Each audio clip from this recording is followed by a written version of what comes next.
Interval notation is a simplified way of expressing solutions that come from inequalities. Instead of expressing a solution in an inequality notation, set builder notation, or graphical representation. So when working with inequalities, typically you want to use interval notation to express your solution.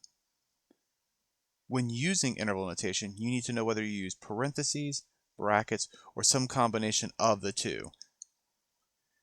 You need to know that when you use brackets around a number, you are saying that you can include the number itself. So everything up to that number and including it. When you're using parentheses around a number, you're saying that you cannot include that number, but you can get as close as possible. And this big, very important rule here, when you have infinity, whether negative or positive, you will always, always, always have a parentheses around it. There are no exceptions to this whatsoever. So let's express some inequalities in interval notation. So we have x is greater than 3. That means we need our solutions to be anything more than 3. So anything from 3 to positive infinity. Now this does not have a line underneath it. It does not have an equal to sign.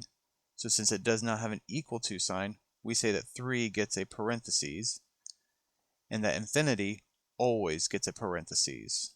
So in interval notation, that you want to always read from left to right, smallest to largest, is 3 to infinity. Next we have x is greater than or equal to negative 1. That means anything from negative 1, including negative 1, all the way down the number line to the right forever. So negative 1 to positive infinity. And since this has an equal to bar underneath it, we are going to use a bracket because it can include it.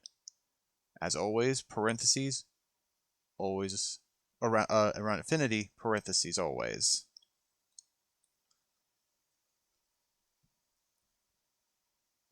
Next, x is less than negative 1/2. That means anything that is smaller than negative 1/2. So anything going down towards negative infinity. So we're going to have negative infinity up to negative 1/2.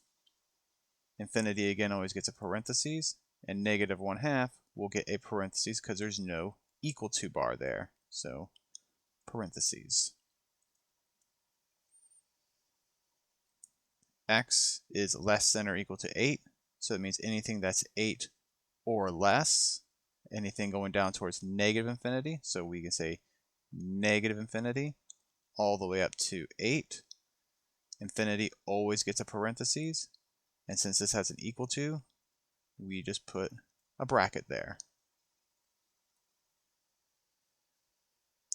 And last, we have negative 4 is less than x is less than or equal to 5. So our x value, our answer is going to be between negative 4 and positive 5.